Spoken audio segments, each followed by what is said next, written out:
Hello friends, once again welcome to my channel Physics Ki Pathsala. Today I am presented before you to discuss Chapter 6 Combustion and Flame of Class 8 Science NCERT. आपसे request है कि आप channel पर बने रहें तथा video को पूरा देखें व सब्सक्राइब, लाइक व शेयर करने के साथ ही साथ अपना वैल्यूएबल कमेंट देना ना भूलें. I have discussed some points of this chapter in the previous two videos. In this video, we will cover remaining parts which we have not covered in the previous videos. If you have not seen previous videos, then kindly watch them also for clear and complete understanding of this chapter. Link of the previous two videos is provided in the description. Kindly check it out if you are new on channel.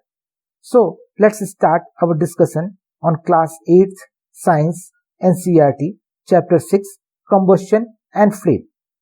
जैसा कि हमने देखा है कि जब भी हम candle को जलाते हैं तो कैंडल एक फ्लेम या लौ के रूप में जलती है. वहीं पे कुछ इस प्रकार के भी पदार्थ होते हैं जिनको कि हम जलाते हैं तो वो फ्लेम के रूप में नहीं जलते हैं. जिस प्रकार से कोयले को हम कभी भी जलाते हैं या चारकोल को जलाते हैं तो उसमें से किसी भी फ्लेम की प्रस्तुति नहीं होती है. और अगर हम केरोसिन लैंप को देखें, केरोसिन लैंप को भी जब हम जलाते हैं तो उसमें से भी एक अच्छी सी लौ बनती है जिसकी वजह से प्रकाश होता है. तो चलिए समझते हैं कि फ्लेम होती क्या है और कौन सा सब्सटेंस कंबस्शन या बर्निंग करते हुए फ्लेम बनाता है या बनाएगा और कौन कौन सा सब्सटेंस फ्लेम बनाकर नहीं जलता है. तो फ्लेम किसी भी चीज का, किसी भी कंबस्टिबल पदार्थ का वो हिस्सा जहां पर कंबस्शन हो रहा होता है उसी को हम फ्लेम कहते हैं. So we can say that flame is the zone of combustion of a combustible substance. किसी भी कंबस्टिबल सब्सटेंस का वो हिस्सा जहां पे कंबस्शन हो रहा होता है उसी को हम फ्लेम कहते हैं. जैसा कि फिगर में ये दिखाया गया है, ये कैंडल का फ्लेम है तथा यह एक केरोसिन लैंप का फ्लेम दिखाया गया है. वो सब्सटेंसेस जो कि बर्न करने पर वेपराइज्ड होते हैं, वो सब्सटेंसेस, सभी सब्सटेंसेस जो कि बर्न करने पे, कंबशन होने पर वेपराइज्ड होते हैं, वो सभी एक फ्लेम के साथ जलते हैं. अर्थात हम यह कह सकते हैं कि जिस प्रकार से केरोसिन या कैंडल ये जब बर्न की जाती हैं तो ये उनका बहुत बड़ा हिस्सा एक वेपराइज्ड हो जाता है, उड़ जाता है, एटमॉस्फेयर में चला जाता है वेपराइज्ड होकर के.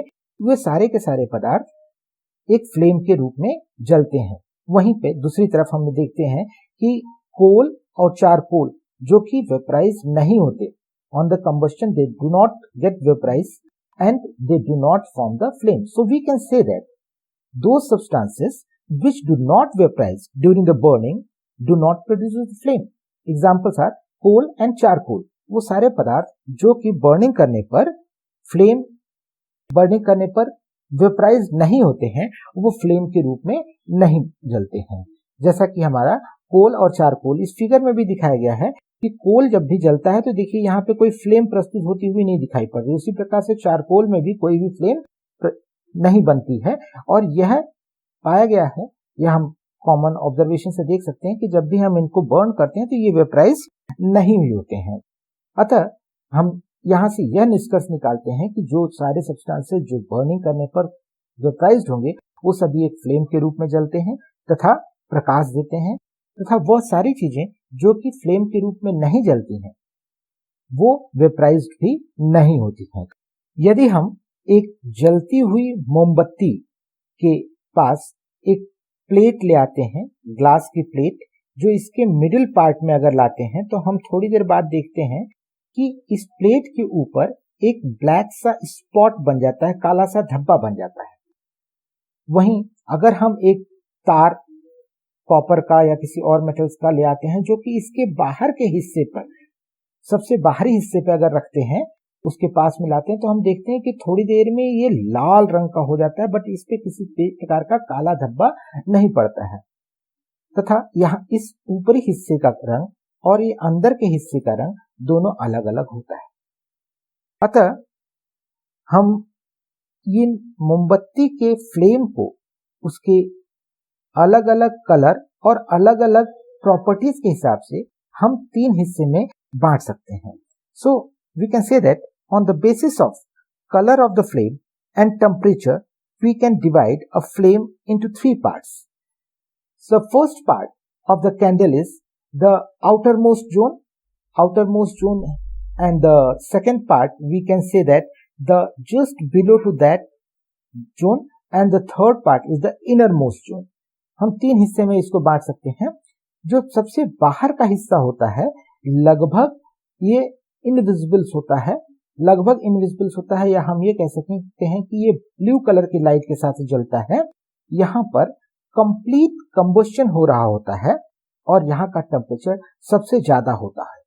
ये नॉन ल्यूमिनस पार्ट होता है फ्लेम का, इसीलिए यहाँ का जब टेम्परेचर बहुत ज्यादा होता है तो हमने जैसा अभी पढ़ा था कि अगर हम एक तार को इसके पास ले आते हैं, जो सबसे बाहर का हिस्सा है, यहाँ टेम्परेचर सबसे ज्यादा होता है, इसलिए वो तार अगर कॉपर का है या किसी और मेटल का है तो गर्म हो जाता है, लाल हो जाता है.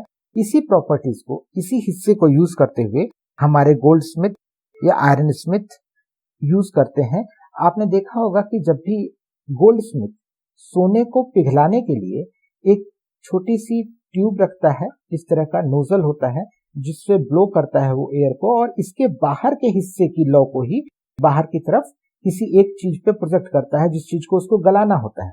क्योंकि इसका टेम्परेचर बहुत ज्यादा होता है, इसलिए वो चीज जहां पर कि इस फ्लेम को वो प्रोजेक्ट करता है वो चीज बहुत जल्दी गल जाती है. लेकिन इसी चीज को अगर वो अंदर के हिस्से से करना चाहता तो ये इतनी आसानी से नहीं हो पाता है. So this is the outer most part of the flame. After that, there is one middle zone where the partial combustion of the fuels takes place. यहाँ पर पूरी तरह से combustion नहीं हो रहा होता है. अगर combustion पूरा तरह से नहीं हो रहा तो यहाँ पर कुछ कार्बन के पार्टिकल्स मलते हैं. इसीलिए जब हम लोगों ने यहाँ पर प्लेट लाया था, जो कांच की प्लेट थी, हमने जब मिडिल पार्ट में लाया था तो हमें यहाँ पर ब्लैक स्पॉट मिल रहा था.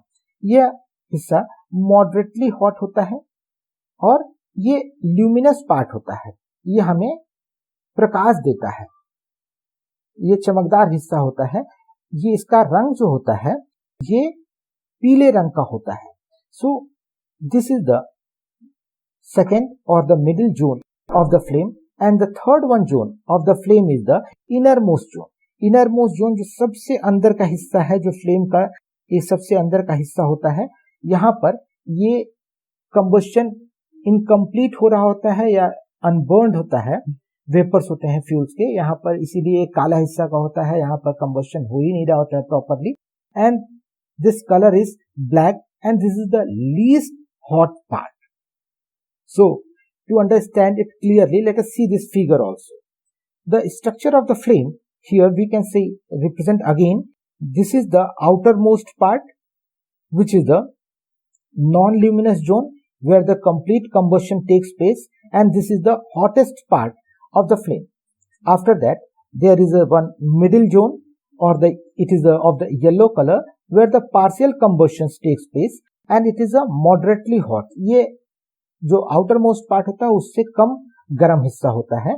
And the third and the innermost zone, that is the black zone where the combustion is not taking place properly, where the unburnt wax vapors are forming, this is the least hot zone. यहाँ पर temperature सबसे कम होता है. So here, after that, let us discuss the types of the fuels. On the basis of the states of the fuel, fuels can be categorized into three parts.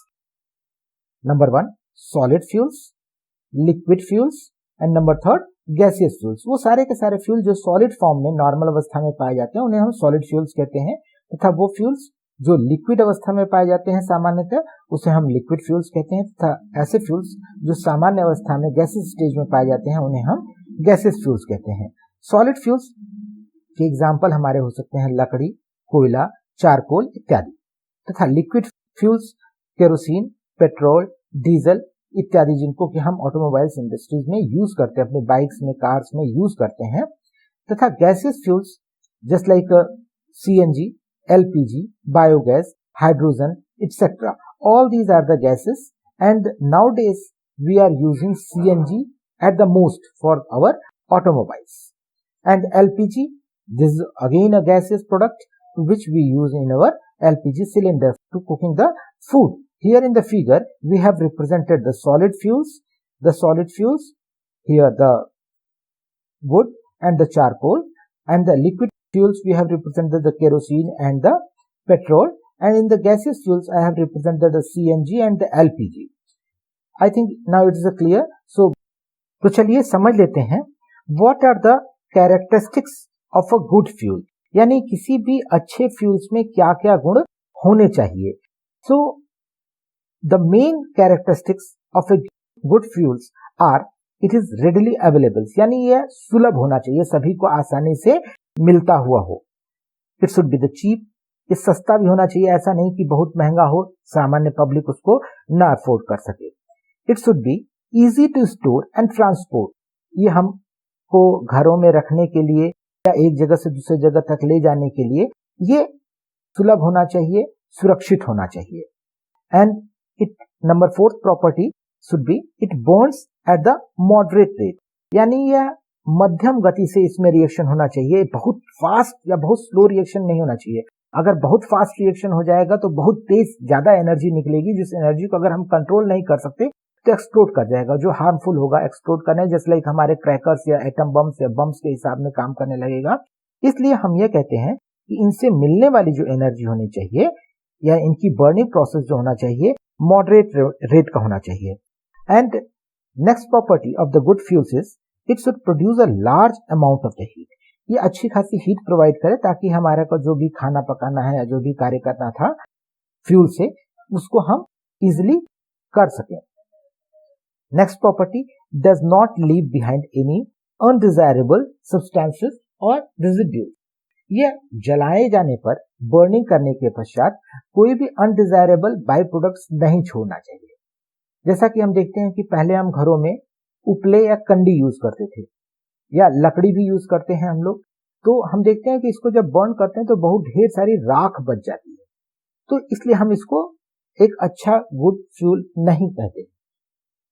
हमारे good fuels के अंदर किसी भी प्रकार का अनडिजायरेबल सब्सटेंस नहीं बचना चाहिए बर्निंग के पश्चात.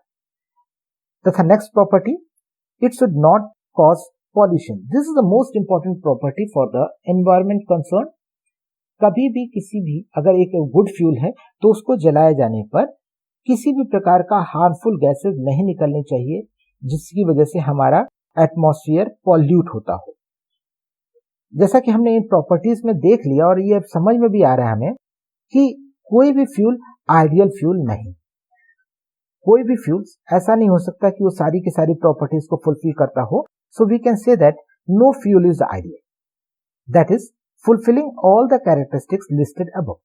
But nowadays we are considering CNG, compressed natural gas, is very closer to the ideal fuel.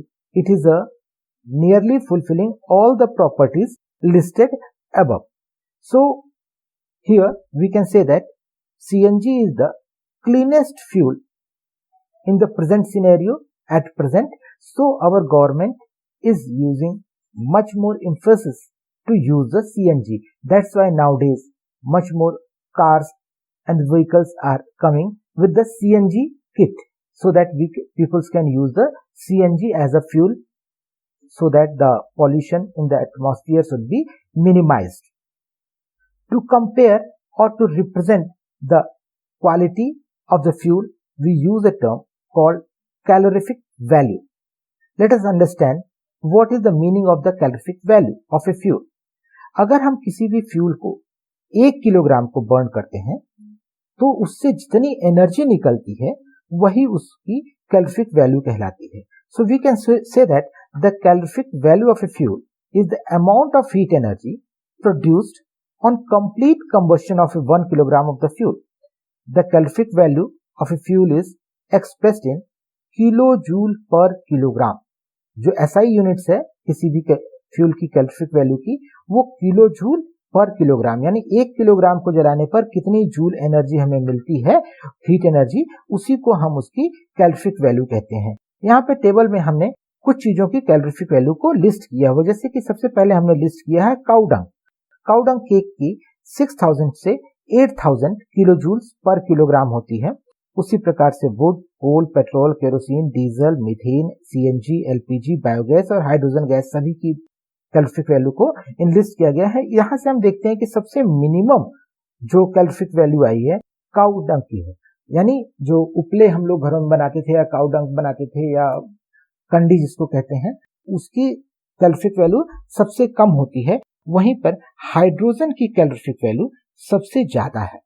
अतः हम ये कह सकते हैं कि अगर हम 1 किलोग्राम हाइड्रोजन को बर्न करें तो लगभग 1.5 lakh kilo joule per kilogram energy हमारी लिबरेट करती है। तो हम यह भी कह सकते हैं कि hydrogen has the highest calorific value, जिसको कि हम 1 किलोग्राम भी अगर बर्न करते हैं तो बहुत ज्यादा हमें एनर्जी मिलती है। वहीं पे जबकि काऊ डंग को जलाने पर मिनिमम एनर्जी मिलती है, इसीलिए आज की सरकार हम लोग को मना करती है, गांव वालों लोगों को मना करती है कि काऊ डंग मत जलाइए, क्योंकि काऊ डंग जलाने पर एक तो एनर्जी भी उनको कम मिलती है और पॉल्यूशन बहुत ज्यादा होता है। यहाँ पर हम ये भी देखते हैं कि सीएनजी का जो कैलोरीफिक वैल्यू है लगभग मॉडरेट है, अपर एंड लोअर के लगभग बीच में है, which is the near about 50,000 kilo joule per kilogram. इसलिए और यह एक किसी भी प्रकार का पॉल्यूशन भी एटमॉस्फेयर में नहीं प्रोड्यूस करता है या मिनिमम प्रोड्यूस करता है पॉल्यूशन, इसलिए हम लोग आजकल सीएनजी को ही सबसे ज्यादा यूज करते हैं। So what are the harmful effects on the environment? Let us discuss that after the burning. What are the harmful effects on the environment due to the burning of the fuels? Fuels जैसे कि लकड़ी, कोयला, petroleum releases unburn carbon, ये जो carbon के form में assess उड़ती रहती हैं उसकी, वो बहुत ही घातक होती हैं, जो कि हमारे अगर रेस्पिरेटरी सिस्टम्स में जा रही हों, हम सांस लेते रहते हैं तो हमारे रेस्पिरेटरी सिस्टम को डिस्ट्रॉय करती हैं और जिसकी वजह से अस्थमा या ब्रोंकाइटिस की समस्याएं पैदा हो जाती हैं। इसीलिए जहां पर हमने देखा है कि औरतें अगर गांव की हैं जो कि बार बार चूल्हे जला रही होती हैं, उपले फूकती हैं, उपलों को जला करके अगर खाना पकाती हैं, तो इतनी ज्यादा फ्यूम बनती है, अनबर्न कार्बन पार्टिकल्स प्रोड्यूस होते हैं, जिनकी वजह से उनको बहुत जल्दी अस्थमा या टीबी या ब्रोंकाइटिस की समस्या पैदा हो जाती है। Number second harmful effects of the burning of the fuels is incomplete combustion of the fuels releases the carbon monoxide gas which is a very poisonous gas which can cause death. हम लोगों ने पहले देखा था कि जो कुछ लोग हिमाचल या हिली एरियाज में रहते थे, वो लोग अपने घरों में कोयले को जला करके घर में रख देते थे और सोते थे, ताकि कोयला जलता रहे और थोड़ा सा उनके घर में गर्मी बनी रहे। लेकिन अगर हम यह देख पाते हैं कि वहां पे कंबस्शन प्रॉपर नहीं हो रहा है, पूरी तरह से कंबस्शन नहीं हो रहा है, तो उसकी बर्निंग के साथ कार्बन मोनोऑक्साइड गैस बनती रहती है और यह गैस वहां से निकल नहीं पा रही। अगर घर को उन्होंने बंद कर दिया है, खिड़की दरवाजे सब बंद करके सो रहे हैं क्योंकि सर्दियां हैं, तो ये कार्बन मोनोऑक्साइड गैस घर से बाहर नहीं निकल पाती है। उस अवस्था में ये एक कार्बन मोनोऑक्साइड न्यूरोटॉक्सिक होती है, इसलिए आदमी सोए सोए ही उसका ब्रेन सीज जाएगा और सोए सोए ही वो आदमी मर जाएगा। इसलिए इस अवस्था से बचने के लिए सरकारें कहती है या साइंस हमें बताती है कि हमें कभी भी बंद कमरे के अंदर, ऐसे कमरे में जहां पे प्रॉपर वेंटिलेशन ना हो, वहां पर नहीं सोना चाहिए। तथा अगर हम इस तरह की भट्ठी वगैरह जला रहे हैं, पहले तो हमें इस तरह की भट्टियां, कोयले की अंगीठी वगैरह जला के घर में सोना नहीं चाहिए, और अगर हम सो भी रहे हैं तो हमें कुछ न कुछ प्रॉपर वेंटिलेशन की व्यवस्था रखनी चाहिए। अदरवाइज कभी कभी कुछ कैजुअलिटीज होती हैं जिसमें कि आदमी सीधे मर जाते हैं।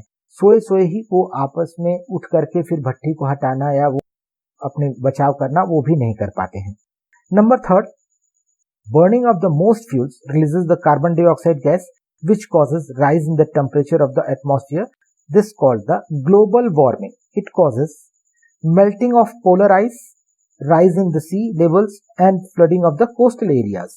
हम जब गाड़ी वगैरह चला रहे होते हैं जिसमें पेट्रोल पड़ा होता है या हमने जैसा डिफॉरेस्टेशन किया, इन सभी की वजह से कार्बन डाइऑक्साइड की मात्रा बढ़ती जा रही है। हम जो गाड़ियां चलाते हैं या बर्न करते हैं, लकड़ी वगैरह को बर्न करते हैं, इन सभी प्रोसेस से कार्बन डाइऑक्साइड की मात्रा एटमॉस्फेयर में बढ़ती जाती है। इस कार्बन डाइऑक्साइड की बढ़ती हुई मात्रा की वजह से एटमॉस्फेयर का टेम्परेचर इंक्रीज कर रहा है, और ये इफेक्ट जिसकी वजह से टेम्परेचर इफेक्ट इंक्रीज करता रहता है, उसी इफेक्ट को हम लोग ग्लोबल वार्मिंग कहते हैं। ग्लोबल वार्मिंग की वजह से हमारे अर्थ का temperature day by day increase करता जा रहा है, और इस ग्लोबल वार्मिंग की वजह से अगर टेम्परेचर इंक्रीज करता है तो जो हमारे पोलर रीजन्स हैं, जहां पर कि हमेशा बर्फ पड़ी रहती थी, वो बर्फ के रीजन पिघलने लगे हैं। वो जब पिघलता है तो वहां का पानी समुद्र में मिलेगा। समुद्र में जाने के बाद वहां समुद्र का लेवल ऊपर की तरफ आता है।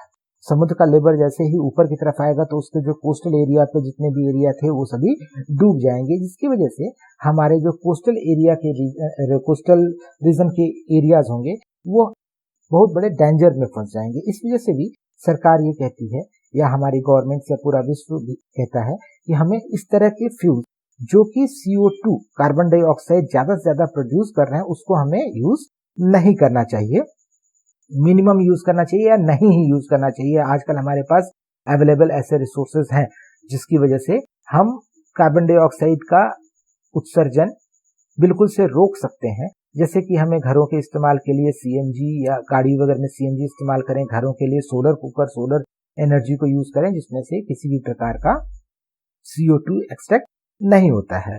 Next point is the burning of the coal and petroleum releases the oxides of sulfur and nitrogen which dissolves in the rain water and forms acid rain. It is harmful for crops, soils and damages buildings. अर्थात जब भी हम गाड़ी वगैरह चला रहे होते हैं, गाड़ियां वगैरह चलाने पे या बर्निंग करने पर वहां पर सल्फर और नाइट्रोजन के ऑक्साइड्स मिलते हैं। सल्फर और नाइट्रोजन के ऑक्साइड्स ये एटमॉस्फेयर में ऊपर की साइड जाकर के पड़े रहते हैं, लेकिन जैसे ही बारिश आती है, इस बारिश के साथ ये H2O पानी की नमी और जो सल्फर या नाइट्रोजन के ऑक्साइड से उसके साथ रिएक्ट करके सल्फ्यूरिक एसिड या नाइट्रिक एसिड फॉर्म करते हैं, जो कि एक एसिडिक होता है, और वो अगर हमारे घरों पे, बिल्डिंग्स पे या हमारी त्वचा पे भी पड़ता है तो वो एक प्रॉब्लम जनरेट करता है, स्किन डिसीज जनरेट करता है। अगर वो खेतों में पड़ता है तो खेतों को हार्म करता है। इवन बिल्डिंग्स को पड़ता है, बिल्डिंग्स के ऊपर पड़ता है तो उसके कलर, टेक्सचर्स और उसको नुकसान करता है। इसीलिए हमारे मम्मी पापा हम लोग को पहली बारिश में, मौसम की जो पहली बारिश होती है उसमें भीगने से मना करते हैं, क्योंकि जब पहली बारिश हो रही होती है तो सबसे ज्यादा जो एटमॉस्फेयर की सल्फर होती है पानी के साथ रिएक्ट करके सल्फ्यूरिक एसिड या नाइट्रिक एसिड बना करके धरती पर, जमीन पे गिर रही होती है उस वक्त। इसीलिए हमारे मदर फादर उस वक्त हमें बारिश में भीगने से मना करते हैं। आपने यह भी देखा होगा कि हमारा जो ताजमहल है उसका कलर धीरे धीरे व्हाइट से पीला पड़ता जा रहा है।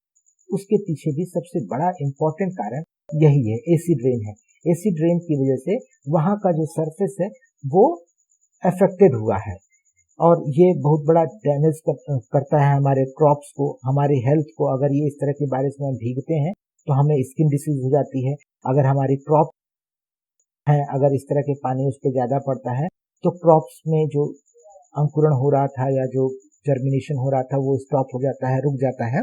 इसलिए हमें कोशिश करनी चाहिए कि हम इस प्रकार के फ्यूल्स यूज ही नहीं करें जो कि सल्फर या नाइट्रेट्स, नाइट्रोजन उत्सर्जित करते हैं, निकालते हैं, जो कि एटमॉस्फेयर में जाके बाद में एसिड रेन के फॉर्म में हमें वापस मिलेगी। So in this video we stop here.